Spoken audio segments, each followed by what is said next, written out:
AC Milan sukses patahkan dominasi Inter di derby dengan membekuk Nerazzurri 2-1. AC Milan berhasil mematahkan dominasi Inter Milan di derby della Madonnina berkat kemenangan 2-1 di laga pekan kelima Serie A 2024 hingga 2025. Derby Milano Serie A pertama musim ini digelar di Stadion Giuseppe Meazza, Senin, 23 September 2024, dini hari waktu Indonesia Barat.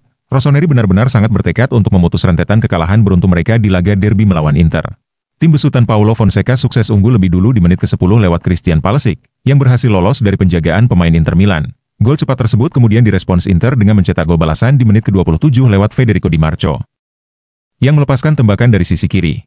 Namun, Milan kembali unggul di menit-menit akhir berkat gol krusial Gabbia yang sekaligus menutup pertandingan dengan kemenangan 2-1 bagi Rossoneri. Hasil ini memastikan terhentinya kekalahan beruntun Milan dari rival sekotanya itu di laga derby. Sebelumnya, Rossoneri selalu kalah dalam 6 duel derby terakhir mereka melawan Inter. Selain itu, kekalahan ini membuat Inter tergusur ke posisi 6 klasemen sementara Serie A, dengan koleksi 8 poin.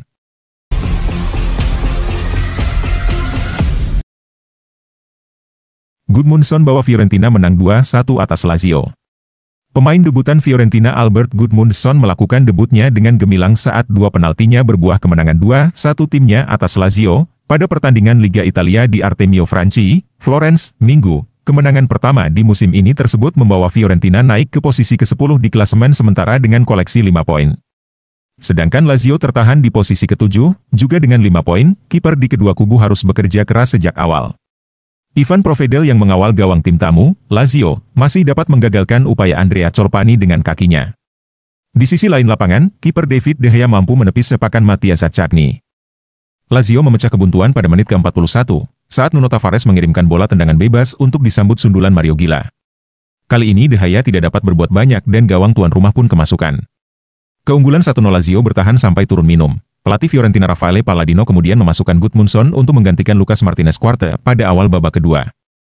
Gudmundsson, pemain Islandia itu langsung memberi dampak, saat ia dilanggar oleh Matteo Guendouzi di kotak terlarang Lazio untuk membuat wasit menunjuk titik putih pada menit ke-49.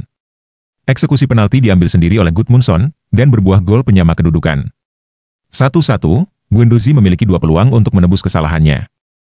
Peluang pertama didapat dari tembakan yang masih dapat ditahan De Gea, sebelum sundulannya menyambut bola tendangan sudut melambung di atas mister gawang tuan rumah. Gawang Lazio kembali kemasukan akibat penalti pada menit ke-90. Kali ini bek kiri Nuno Tavares melanggar Dodo di kotak penalti. Tinjauan VAR sempat dilakukan, tetapi wasit memutuskan bahwa pelanggaran itu termasuk ke dalam kotak penalti. Gudmundsson kembali menjadi eksekutor, dan ia melengkapi hari indahnya dengan membukukan gol penentu kemenangan Fiorentina.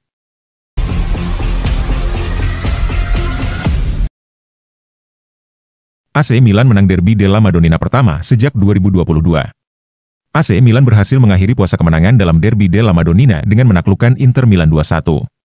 Gol dari Christian Pulisic dan Matteo Gabbia menjadi kunci kemenangan Rossoneri, sementara Inter hanya bisa membalas lewat Federico Di Marco.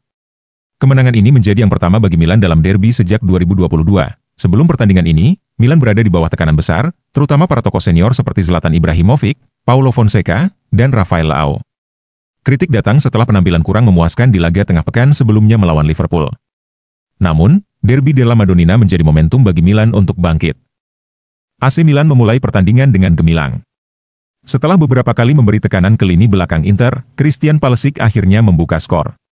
Pemain sayap asal Amerika Serikat ini memanfaatkan celah di lini pertahanan Inter dan melesakkan bola dengan tenang melewati kiper Yann Sommer di menit ke-26.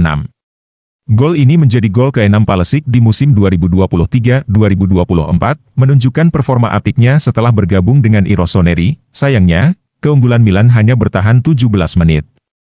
Federico Di Marco berhasil menyamakan kedudukan bagi Inter.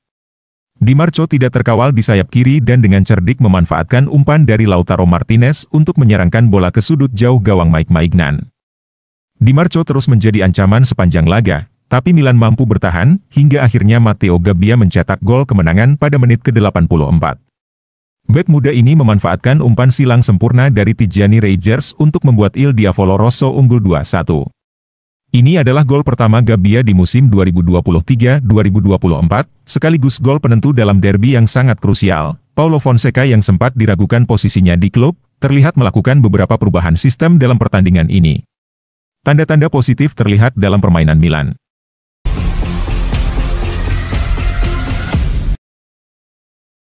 Tiga masalah Juventus yang harus segera diatasi: Thiago Motta, Dusan Vlahovikov, Douglas Luiz belum sesuai harga. Thiago Motta memiliki masalah yang harus diselesaikan di Juventus. Juventus mencatat hasil imbang tanpa gol ketiga berturut-turut di Serie A dengan skor 0-0 melawan Napoli. Juventus memulai musim 2024-25 dengan meyakinkan, mengamankan kemenangan 3-0 berturut-turut atas Como dan Hellas Verona, tetapi belum mencetak gol dalam 3 pertandingan liga terakhir mereka, ditahan oleh Roma, Empoli, dan Napoli. Juventus gagal meraih kemenangan atas Napoli pada pekan kelima Liga Italia Serie A 2024-2025, Sabtu, 21 September 2024. Kedua tim harus puas dengan skor 0-0.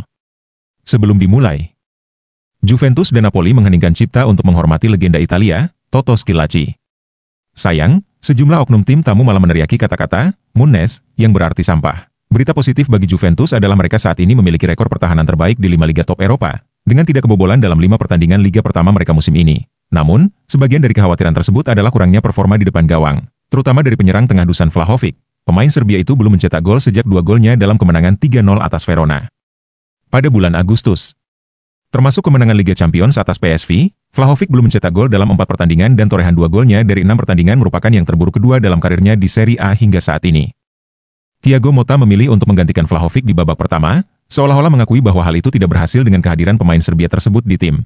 Kekhawatiran kedua bagi Juventus adalah kurangnya performa dari pemain yang direkrut pada musim panas Douglas Luiz, dengan total biaya sebesar 50 juta euro. Pemain Brasil tersebut merupakan pemain termahal kedua pada musim panas di Serie A, hanya di belakang pembelian Teun Koop Meiners dari Atalanta oleh Juve.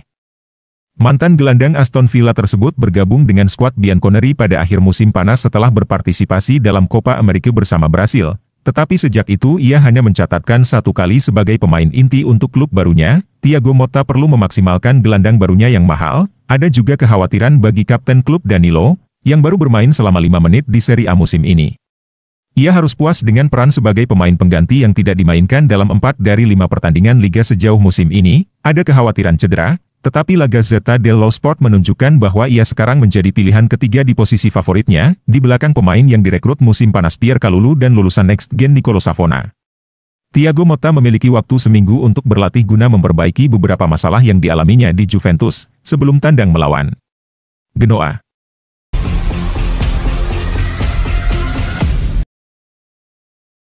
Inter keok di derby Milan, Simone Inzaghi akui kekalahan. Inter Milan harus takluk 1-2 dari AC Milan dalam duel bertajuk Derby della Madonnina di pekan kelima Serie A 2024 hingga 2025. Senin, 23 September 2024, dini hari waktu Indonesia Barat, usai laga, pelatih Inter Milan, Simone Inzaghi mengakui AC Milan, bermain lebih baik dan pantas menang. Melawan timnya, Inzaghi menyoroti kesalahan dalam sikap dan pendekatan taktis timnya yang berdampak pada kekalahan melawan Rossoneri. Kekalahan Inter di laga ini memastikan terhentinya dominasi mereka di derby. Sebelumnya, Inter selalu menang dalam 6 duel derby terakhir mereka melawan Milan. Tentu saja Milan adalah tim yang sangat hebat. Mereka bermain lebih baik dari kami malam ini dan pantas menang, ujar Inzaghi kepada DAZN, seperti dilansir Football Italia. Kami melakukan pendekatan yang salah dan tidak cukup sebagai tim, yang jarang terjadi pada kami. Kami tidak memulai kedua babak dengan sikap yang benar, saya mencoba mengubah beberapa hal, tetapi itu tidak membantu situasi. Kami tidak solid, kami kehilangan bentuk permainan kami, dan membiarkan terlalu banyak umpan terobosan. Ada masa setelah kami menyamakan kedudukan selama sekitar 20 menit ketika kami memiliki beberapa peluang mencetak gol lagi, tetapi kemudian di babak kedua kami menunjukkan sikap yang salah. Itu menentukan, kami tidak cukup bekerja sebagai tim, kami harus berbuat lebih banyak dan saya sebagai pelatih harus bertanggung jawab. Kami sadar ini adalah derby dan kami tidak pernah menunjukkan bahwa kami adalah sebuah tim, yang jarang terjadi selama 3 tahun terakhir. Kami hanya bisa mencoba mengambil sesuatu yang positif dari kekalahan yang menyakitkan ini, dan belajar dari hal ini tentang cara untuk meningkatkan diri. Mungkin peringatan dari Presiden Inter, BP Marotta sebelum kick-off tidak sepenuhnya dipahami oleh para pemain Inter, tetapi Inzaghi merasa itu bisa menjadi momen yang bisa dijadikan pelajaran.